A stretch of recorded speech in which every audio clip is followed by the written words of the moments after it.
Dear students, we are studying chapter number 5, periodic classification of elements of science subject class 10th. What we have studied so far, ਹੁਣ ਤੱਕ ਆਪਾਂ ਕੀ ਪੜ੍ਹਿਆ ਇੱਕ ਵਾਰ ਥੋੜਾ discuss ਕਰ ਲੈਂਦੇ ਹਾਂ. So first we discussed about elements ਕੀ ਹੁੰਦੇ ਹੈ, compounds ਕੀ ਹੁੰਦੇ ਹੈ, then we discussed about periodic classification ਕੀ ਹੁੰਦੀ ਹੈ ਤੇ ਉਹਦੀ ਲੋੜ ਕੀ ਹੈ. Then ਉਸ ਤੋਂ ਬਾਅਦ ਆਪਾਂ ਤਿੰਨ ਮਾਡਲਸ ਜਿਹੜੇ ਹੈ ਪੜ੍ਹੇ ਹੈ, ਡੋਬਨੇਅਰਸ, ਨਿਊਲੈਂਡਸ ਤੇ ਮੈਂਡਲੀਵ. ਤਿੰਨ ਮਾਡਲਸ ਜਿਹੜੇ ਹੈ ਪੀਰੀਓਡਿਕ ਕਲਾਸੀਫਿਕੇਸ਼ਨ ਦੇ ਆਪਾਂ ਪੜ੍ਹੇ ਹੈ. Then we came down to the modern periodic table ਜਿਹੜੀ ਕਿ ਹੈਨਰੀ ਮੂਸਲੀ ਦੁਆਰਾ ਜਿਹੜਾ ਹੈ ਦਿਖਾਈ ਗਈ ਸੀ. ਤਾਂ ਉਹਨਾਂ ਨੇ ਜਿਹੜਾ ਹੈ ਇਸ ਨੂੰ ਸਟਾਰਟ ਕੀਤਾ ਤਾਂ ਉਸ ਨੂੰ ਆਪਾਂ ਜਿਹੜਾ ਸਟੱਡੀ ਕੀਤਾ ਹੁਣ ਤੱਕ. ਫਿਰ ਆਪਾਂ ਆਪਣਾ ਫੋਕਸ ਸ਼ਿਫਟ ਕੀਤਾ ਕਿ ਐਟੋਮਿਕ ਨੰਬਰ ਕੀ ਹੁੰਦਾ ਹੈ, ਉਹਦੇ ਬੇਸਿਸ 'ਤੇ atomic structure, shell configuration of electrons, then valency. ਇਹ ਬੜੇ ਇੰਪੋਰਟੈਂਟ ਕਨਸੈਪਟ ਹਨ ਜਿਹੜੇ ਆਪਾਂ ਡਿਸਕਸ ਕਰ ਚੁੱਕੇ ਹਾਂ ਆਲਰੇਡੀ. ਇਹ ਤੁਹਾਨੂੰ ਪਹਿਲੇ 5 ਚੈਪਟਰ ਦੇ ਵਿੱਚ ਬਹੁਤ ਕੰਮ ਆਉਣ ਵਾਲੇ ਹੈ.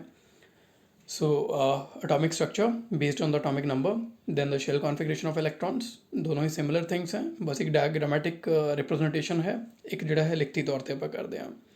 then ਇੱਕ concept ਜਿਹੜਾ ਹੈ valency ਕਿ ਕੋਈ ਵੀ ਐਟਮ ਹੈ ਕਿੰਨੇ ਇਲੈਕਟ੍ਰੋਨ ਲੈ ਸਕਦਾ ਹੈ ਜਾਂ ਦੇ ਸਕਦਾ ਹੈ to become stable. so ਇਹ concept ਆਪਾਂ ਦੇਖ ਚੁੱਕੇ ਹਾਂ. ਹੁਣ ਆਪਾਂ ਅੱਜ back to the chapter ਤੁਹਾਡਾ page wise ਜਿਹੜਾ ਹੈ ਚੈਪਟਰ 'ਤੇ ਆ ਰਹੇ ਹਾਂ.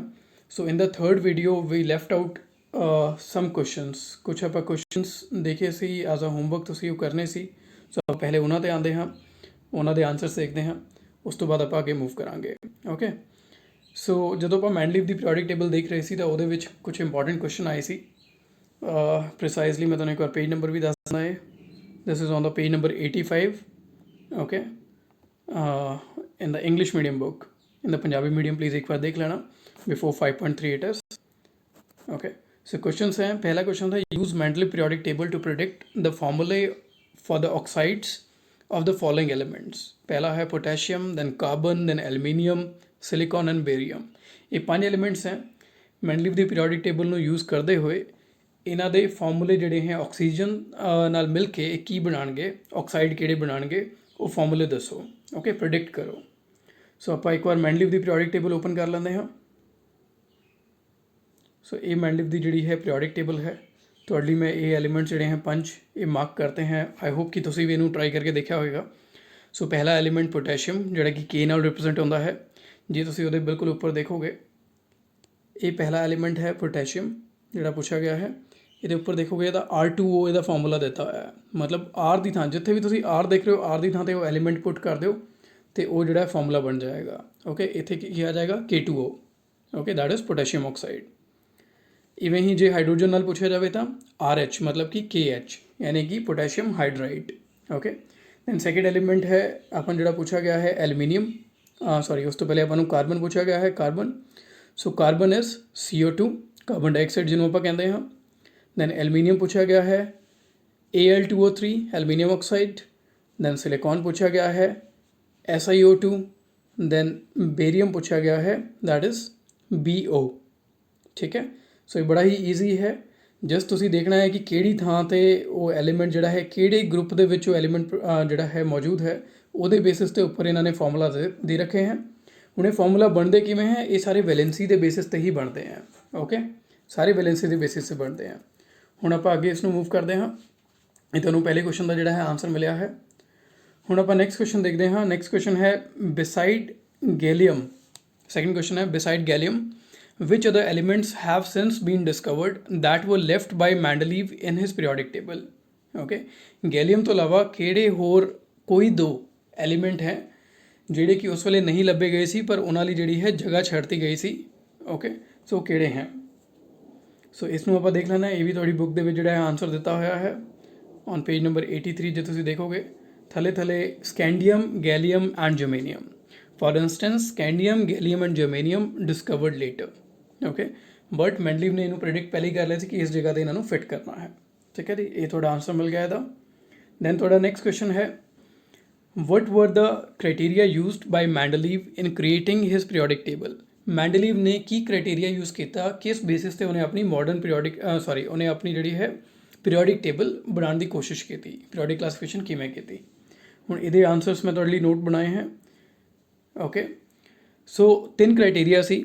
पहला सी atomic mass of the element, कितना एटॉमिक मास है उस एलीमेंट का. दूजा है physical properties of the elements, जिहड़ियां वो एलीमेंट है उहदियां फिजिकल प्रॉपर्टीज़ की हैं, यानी कि जिवें आपां कह सकते हैं भी उन्होंने जलाण ते की बनता है, ਕਿ ਉਸ ਨੂੰ ਆਪਾਂ ਤਾਰਾਂ ਵਿੱਚ ਕਨਵਰਟ ਕਰ ਸਕਦੇ ਹਾਂ, ਨਹੀਂ ਕਰ ਸਕਦੇ, ਸ਼ੀਟਾਂ ਬਣਾ ਸਕਦੇ ਹਾਂ, ਦਿਖਣ ਵਿੱਚ ਕਿਹੋ ਜਿਹੀ ਹੈ, ਉਹਨੂੰ ਖੜਕਾਵਾਂਗੇ ਉਹਦੀ ਆਵਾਜ਼ ਆਏਗੀ ਜਾਂ ਨਹੀਂ ਆਏਗੀ, ਇਹੋ ਜਿਹੀਆਂ ਕੁਝ ਚੀਜ਼ਾਂ। ਓਕੇ, ਦੈਨ ਥਰਡ ਹੈ chemical properties of elements based on 2 compounds, oxides and ਹਾਈਡਰਾਈਡਸ।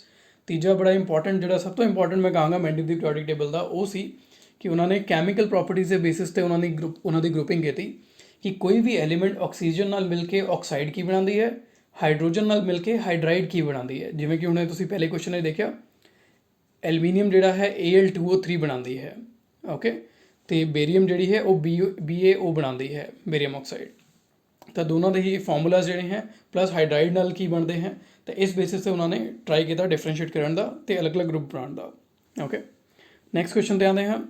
Y do you think the noble gases are placed in a separate group. ਇਹ ਹੁਣ ਤੁਹਾਡੀ ਬੁੱਕ ਦੇ ਵਿੱਚ ਵੀ ਦਿੱਤਾ ਗਿਆ ਹੈ, ਜਿਸ ਤੁਸੀਂ ਇਸ ਤੋਂ ਥੋੜ੍ਹਾ ਪਹਿਲੇ ਪੜ੍ਹੋਗੇ ਤਾਂ ਉਹਦੇ ਵਿੱਚ ਕਲੀਅਰ ਦਿੱਤਾ ਗਿਆ ਹੈ ਕਿ ਜਦੋਂ ਮੈਂਡਲੀਵ ਨੇ ਆਪਣੀ ਪੀਰੀਓਡਿਕ ਟੇਬਲ ਬਣਾਉਣ ਦੀ ਕੋਸ਼ਿਸ਼ ਕੀਤੀ, ਉਦੋਂ ਸਟਾਰਟ ਕੀਤਾ, ਤਾਂ ਉਸ ਵੇਲੇ ਤੱਕ ਨੋਬਲ ਗੈਸਸ ਨਹੀਂ ਮਿਲੀਆਂ ਸੀ। ਬਟ ਉਹਨਾਂ ਨੇ ਪ੍ਰਿਡਿਕਟ ਕੀਤਾ ਕਿ ਜਦੋਂ ਵੀ ਇਹ ਮਿਲਣਗੀਆਂ ਤਾਂ ਇਹਨਾਂ ਨੂੰ ਇੱਕ ਸੈਪਰੇਟ, ਇੱਕ ਵੱਖਰੇ ਗਰੁੱਪ ਦੇ ਵਿੱਚ ਰੱਖਿਆ ਜਾਏਗਾ। ਓਕੇ, ਸੋ ਇਹ ਉਹਨਾਂ ਦੀ ਪ੍ਰਿਡਿਕਸ਼ਨ ਸੀ। ਅਤੇ ਜਦੋਂ ਉਹਨਾਂ ਨੇ ਪੀਰੀਓਡਿਕ ਟੇਬਲ ਬਣਾਈ, ਉਸ ਤੋਂ ਬਹੁਤ ਸਮੇਂ ਦੇ ਬਾਅਦ ਜਿਹੜੀਆਂ ਹੈ ਇਹ ਗੈਸਸ ਮਿਲੀਆਂ। ਪਰ ਇਹਨਾਂ ਨੂੰ ਅਲੱਗ ਗਰੁੱਪ ਦੇ ਵਿੱਚ ਕਿਉਂ ਰੱਖਿਆ ਗਿਆ, ਉਹਦਾ ਆਨਸਰ ਜਿਹੜਾ ਹੈ, this is your answer. Noble gases like helium, neon, argon, etc. do not react with any other element. Hence, they are inert and are kept in separate group. ਜਿਹੜੀਆਂ ਨੋਬਲ ਗੈਸਿਸ ਹੁੰਦੀਆਂ helium, neon ਅਤੇ organ ਵਰਗੀਆਂ, ਇਹ ਜਿਹੜੀਆਂ ਹੈ ਕਿਸੇ ਵੀ ਹੋਰ element ਨਾਲ ਰਿਐਕਟ ਕਰਦੀਆਂ ਹੀ ਨਹੀਂ ਹੈ। ਹੁਣ ਜੇ ਤੁਹਾਨੂੰ ਯਾਦ ਹੋਏਗਾ, ਆਪਾਂ ਵੈਲੈਂਸੀ ਵਾਲੇ ਕਨਸੈਪਟ ਦੇ ਵਿੱਚ ਪੜ੍ਹਿਆ ਸੀ ਕਿ ਕੋਈ ਵੀ ਐਲੀਮੈਂਟ ਦੂਜੀ ਐਲੀਮੈਂਟ ਨਾਲ ਰਿਐਕਟ ਕਿਉਂ ਕਰਦੀ ਹੈ।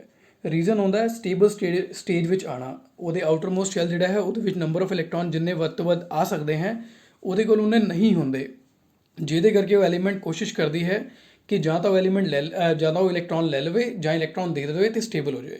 ਪਰ ਜਿਹੜੀਆਂ ਨੋਬਲ ਗੈਸਿਸ ਹੁੰਦੀਆਂ ਇਹਨਾਂ ਦੇ ਕੇਸ ਦੇ ਵਿੱਚ ਆਊਟਰ ਮੋਸਟ ਸ਼ੈਲ ਜਿਹੜਾ ਹੁੰਦਾ ਹੈ ਉਹ ਪਹਿਲੇ ਹੀ ਫੁੱਲੀ ਆਕਿਊਪਾਈਡ ਹੁੰਦਾ ਹੈ। ਉਹਦੇ ਵਿੱਚ ਨੰਬਰ ਆਫ ਇਲੈਕਟ੍ਰੋਨ ਜਿੰਨੇ ਵੱਧ ਤੋਂ ਵੱਧ ਆ ਸਕਦੇ ਆ ਉਹ ਪਹਿਲੇ ਹੀ ਹੁੰਦੇ ਆ। ਤਾਂ ਇਹਨਾਂ ਨੂੰ ਕੋਈ ਹੋਰ ਇਲੈਕਟ੍ਰੋਨ ਨਾ ਚਾਹੀਦਾ ਹੁੰਦਾ ਹੈ ਅਤੇ ਨਾ ਹੀ ਇਹ ਕਿਸੇ ਨੂੰ ਦੇਣਾ ਚਾਹੁੰਦੇ ਹੈ ਟੂ ਬਿਕਮ ਸਟੇਬਲ, ਕਿਉਂਕਿ ਪਹਿਲੇ ਹੀ ਸਟੇਬਲ ਹੈ। Okay, so that is the reason. ਹੁਣ ਜੇ ਆਪਾਂ ਮੈਂਡਲੀਵ ਦੀ ਪੀਰੀਓਡਿਕ ਟੇਬਲ ਦੇ ਪੁਆਇੰਟ ਆਫ ਵਿਊ ਨਾਲ ਦੇਖੀਏ ਤਾਂ as Mendeleev's periodic table was primarily based on oxides and hydrides formation of elements. ਜਿਵੇਂ ਕਿ ਆਪਾਂ ਪਹਿਲੇ ਪੜ੍ਹਿਆ ਕਿ ਮੈਂਡਲੀਵ ਦਾ ਜਿਹੜਾ ਤੀਜਾ ਪੁਆਇੰਟ ਆਪਾਂ ਹੁਣੇ ਦੇਖਿਆ ਸੀ ਪਿਛਲੇ ਕੁਐਸਚਨ ਵਿੱਚ ਕਿ ਕੈਮੀਕਲ ਪ੍ਰੋਪਰਟੀਜ਼ ਦੇ ਬੇਸ 'ਤੇ ਉਹਨਾਂ ਨੇ ਜਿਹੜੇ ਹੈ ਇਹਨਾਂ ਦੀ ਗਰੁੱਪਿੰਗ ਕਰਨ ਦੀ ਕੋਸ਼ਿਸ਼ ਕੀਤੀ। Chemical properties based on 2 things, ਕੋਈ ਵੀ ਐਲੀਮੈਂਟ ਆਕਸੀਜਨ ਨਾਲ ਮਿਲ ਕੇ ਆਕਸਾਈਡ ਕੀ ਬਣਾਉਂਦੀ ਹੈ, ਹਾਈਡਰੋਜਨ ਨਾਲ ਮਿਲ ਕੇ ਹਾਈਡਰਾਈਡ ਕੀ ਬਣਾਉਂਦੀ ਹੈ। ਓਕੇ, ਸੋ ਆਪਾਂ 2 ਚੀਜ਼ਾਂ 'ਤੇ ਜਿਹੜਾ ਹੈ ਇਸ ਨੂੰ ਫੋਕਸ ਕਰਨ ਦੀ ਕੋਸ਼ਿਸ਼ ਕੀਤੀ। ਦੈਨ ਜੇ ਆਪਾਂ ਦੇਖਾਂਗੇ ਤਾਂ ਨੋਬਲ ਗੈਸਿਸ ਤਾਂ ਕਿਸੇ ਨਾਲ ਰਿਐਕਟ ਕਰਦੀਆਂ ਹੀ ਨਹੀਂ ਹੈ, ਚਾਹੇ ਉਹ ਆਕਸੀਜਨ, ਚਾਹੇ ਹਾਈਡਰੋਜਨ, ਚਾਹੇ ਕੋਈ ਵੀ ਹੋਰ ਐਲੀਮੈਂਟ ਹੋਵੇ। ਤਾਂ ਨਾ ਉਹਨਾਂ ਦਾ ਕੋਈ ਆਕਸਾਈਡ ਬਣੇਗਾ, ਨਾ ਉਹਨਾਂ ਦਾ ਕੋਈ ਹਾਈਡਰਾਈਡ ਬਣੇਗਾ। ਤਾਂ ਮਤਲਬ ਜਿਹੜਾ ਮੈਂਡਲੀਵ ਦੀ ਪੀਰੀਓਡਿਕ ਟੇਬਲ ਹੈ ਉਹਦੇ ਵਿੱਚ ਵੀ ਕੋਈ ਆਕਸਾਈਡ ਹਾਈਡਰਾਈਡ ਦੇ ਬੇਸਿਸ 'ਤੇ ਇਹਨਾਂ ਨੂੰ ਕਿਸੇ ਗਰੁੱਪ ਵਿੱਚ ਨਹੀਂ ਰੱਖਿਆ ਜਾ ਸਕਦਾ ਸੀ। ਇਸ ਕਰਕੇ ਮੈਂਡਲੀਵ ਨੇ ਇਹਨੂੰ ਅਲੱਗ ਗਰੁੱਪ ਦੇ ਵਿੱਚ ਪ੍ਰਿਡਿਕਟ ਕੀਤਾ ਕਿ ਇਹਨਾਂ ਨੂੰ ਅਲੱਗ ਗਰੁੱਪ ਦੇ ਵਿੱਚ ਪਾਵਾਂਗੇ। Okay, so as Mendeleev's periodic table was primarily based on oxides and hydrides formation of the elements, and the noble gases do not react with any element at all, hence do not make hydrides or oxides. It results into a separate group of noble gases. Okay, so ਇਹ ਤੁਹਾਡੇ 4 questions ਹੈ ਜਿਹੜੇ ਕਿ ਆਪਾਂ last video ਦੇ ਵਿੱਚ ਜਿਹੜਾ ਹੈ ਦੇਖੇ ਸੀ।